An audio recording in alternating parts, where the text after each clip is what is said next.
What's good, y'all? Like I said, I was gonna start making videos on Wednesdays now, so I just kind of wanted to talk about the everything that happened with the officer, Derek Chauvin, who killed George Floyd, and everything that's been going on.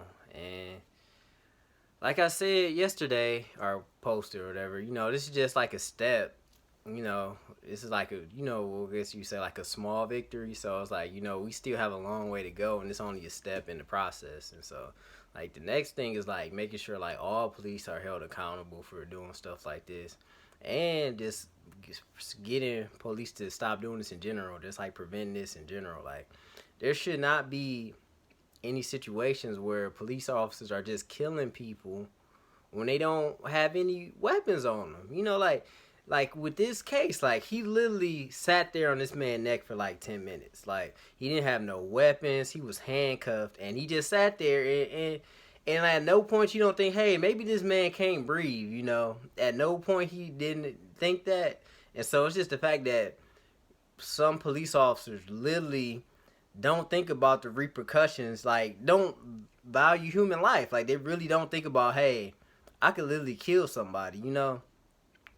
And it's just the fact that we need to have better police officers who are actually being held accountable, and when they do stuff like this, when they commit murder, that they are arrested and they have their pensions taken away. That's the main thing. If you started taking police officers' pensions away, a lot of this stuff would change. Because most police officers ain't gonna do something. They found out their pensions getting taken away, but now it's so lenient that they can get away with stuff and still get their benefits and rewards and pensions and stuff like that. But if they start taking all that stuff away, a lot of police officers start acting right. So that's the first step. And like with the defund the police thing, is it like defund the police to the point where they know police? No, but you need to reduce the budget and have better officers, and like I said, have other programs like how they have the Cahoots program. They need programs like that where we don't need to fund the police as much, because we can have other programs to replace police in certain areas of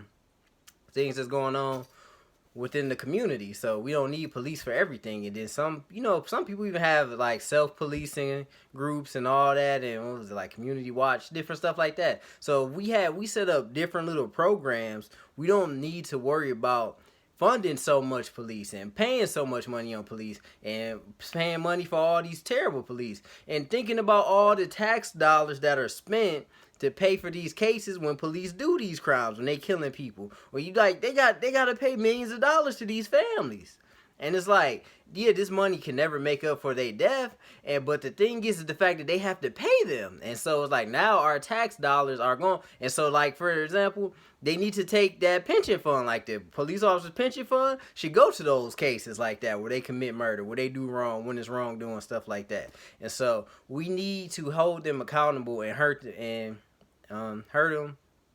where they can feel it, and that's in their pockets. You gotta hit them where it hurts. That's what I was looking for, and that's in their pockets. So we just gotta start doing more to, find ways to correct the system. And in reality, it might not be about correcting the system. We might just need to start a whole new system. Now that part, I don't really know how to do. I don't even know how to start that. But that's probably the best way to go about doing it, because the system is broken from the bottom to the top. Like every aspect of like how the justice system is set up, there's corruption and there's broken laws within the system. It just is. Like, for example, most laws aren't meant to help black and minority people in general. They're all meant to benefit white males, not females, just white males. So that's what I'm saying. So now we had to change laws over the years to include minorities, to include black people, to include women. And it's like, we need just new laws in general that makes it like basically equal for everyone, and it's an even playing field. Because at the point we at right now, it's like we just gonna keep on trying to tweak and edit laws that are just not set up for us to succeed in. It's not. And so like I said, I don't know the full way to go about doing this, but that's probably the best way to do this, is to change the system completely. Like it needs a renovation. That's what it needs. And the other thing is, like, at some point, I'll talk about this in another video, but we need some type of reparations. Like, we need some type of reparations for all the stuff we go through. because other groups and minorities get reparations, so why don't we get reparations, you know? But I'll talk about that in another video. But the other thing I wanted to talk about was the Bryant. Ma'Khia Bryant. And if y'all haven't seen it or heard about this, basically she's a 16-year-old girl. She called the police. I guess she said someone was attacking her, from what I understand. And then when the police came, she had a knife in her hand, and the police shot her. But if you see the video, there's a girl standing right next to her. And so for me personally, I don't think he should have shot regardless, because I feel like he could have shot the other girl. Y'all can let me know. Some people were saying that he had a clear enough shot at her, but I could have sworn you're not really supposed to shoot at someone if a bystander is within proximity to getting shot. And so either way, he shouldn't have got out the car and just start shooting. Because one, the allegation is that he said that he was attacked by her and she was nowhere near him. So, first of all, even if she was trying to attack him, she was like 10 feet away. She didn't even go towards him. So, if you 10 feet away and you're not going towards that person, how would you even say she ran the opposite way of him? So, it's just a lot, man. And I'm just reflecting on it and just how messed up it is. It's like we literally just, got a sigh of relief that one trial is over. And now another trial starting. And that's the thing. Every single day or every other day, there's a new something going on. Like the Adam Toledo, the young boy that's 13. He was shot by the police like a couple days ago. Or not a couple days ago, but he was shot by the police. He literally put his hands up and they shot him. It's just so many different cases that's going on. That, man, it's just frustrating, man. You got the Dante case where he got shot right there in Minneapolis too, and she said, "Oh, I thought it was a taser," and it's just so many things and bogus allegations and just so many incidents of just BS, and just police always trying to find scapegoats and reasons why they did something or and it's like, you just need to start being held accountable. It don't matter. These excuses can't keep going. That's the problem.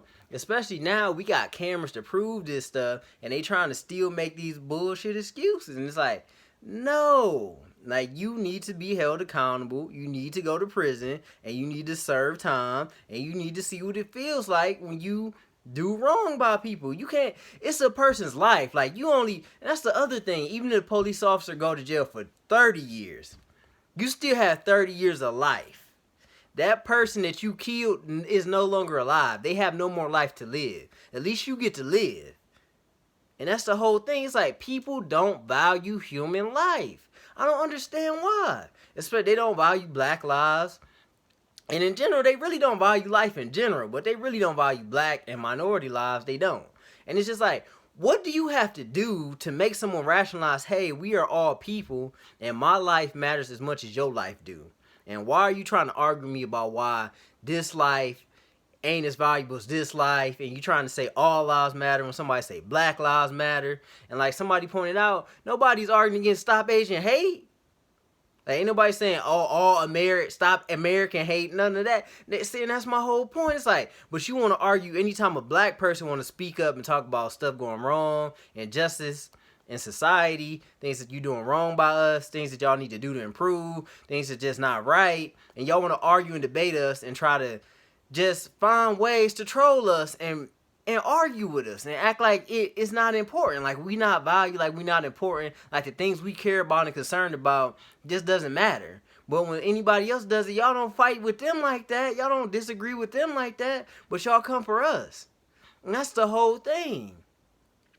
And that's why I always say, like, if we as black people and as minorities, if we came together and really start fighting against all this stuff that the system got set up, especially for that white people, the way some racist white people feel. And they literally degrade us, they talk about us, they talk bad about us, and they basically lack all respect for us. But the problem is, in reality, they're a minority. But we don't even realize how much of a minority race as white people are because we too busy arguing amongst each other and trying to argue amongst all the other people who not the same as you, or you don't feel it's the same as you. Cause like you think about it, minorities make up about half of America, and then I'll say like half of white people are good people. So, or maybe more than that, but I'll say at least half. So, if all of us came together, that's like 75% of America. So, if 75% of America, even if it's only 60%, either way, if it's more than half, we have enough numbers to make a difference. Like, that's what democracy is supposed to be, based on who gets the majority consensus. So, if half of America can agree and get things that they want implemented, we can make change. The problem is we not all gonna work together because we too busy trying to divide ourselves and show how we different than one another and how we don't want to work with somebody else because they something else or whatever the case may be. And my thing is, I'm just tired of seeing black people and minority people get killed for no reason. And we looked at it as a threat just because we not white. We literally looked at it as a threat just because we not white. And so now we get killed just for walking down the street. We get killed just for, saying, "Oh, that looked like a gun." And literally, you could just have your fist balled up, nothing even in your hand. It just looked like you might have had a gun in your hand. You might have had something in your hand. You can literally get shot just for running away. Just stuff like that. And it's like, I hate when people say, especially white people say, well, if you stop resisting, they wouldn't do this. But my problem is that when white people resist, they don't do shit. They don't do nothing. Like I said, I've literally seen videos I saw a video of a man fight with a police officer, steal his police car, and they didn't do anything about it. And this man probably still alive to tell you the story of how he took a police officer's car. And that's what I'm saying. Like, a white person can literally fight the police, like fist fight them. They could argue with them, attack them, try to run them off the road, try to hit them with their car, anything. And they would not think to kill that white person. But they will try to kill a black person just because he looks too intimidating. And that's my whole thing. It's like, we got to do something. It's just like, I'm not sure what to do. I've been thinking on it. I'm trying to figure out ways. Like I said, my best thought right now is to try to figure out how to implement like the Cahoots system universally, and to figure out ways to properly fund the police and stuff like that. And I know it's a lot of work, and I'm going to have to probably start looking into working with some people on it, because I'm pretty sure some people probably working on stuff like this. I don't know. I have to do more research on my own, on my end. But I just wanted to kind of speak on the fact that people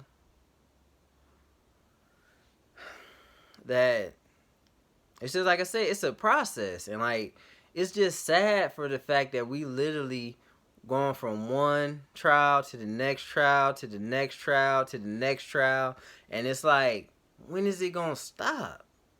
That's all. Like, when is it going to stop that we going from one thing to the next thing? And it's just going to keep on being a continuous cycle. Like, literally, like I said, every day. It's a new thing. It's a new police officer. And then you have, like, the woman, her name was Carol Horn. She literally got fired because she tried to stop a police officer from choking a civilian. She got fired. She ended up winning her case. She just won it recently. Y'all can look into it. But she literally got fired for trying to stop another officer from choking out a civilian. So just think about that, man. That's how messed up the police system is. Even when you are a good cop, you get penalized for trying to do the right thing. And it's just sad out here, man. That's how messed up the system is. That's why I'm saying it just needs to change, man. And y'all be safe out here, man. It's all love. I just want to see y'all be great and be safe. And like I always say, man, if nobody else rooting for you, I'm rooting for you, man. Sue me, I'm rooting for everybody that's black. One love, y'all. Please be safe out here. It's all love.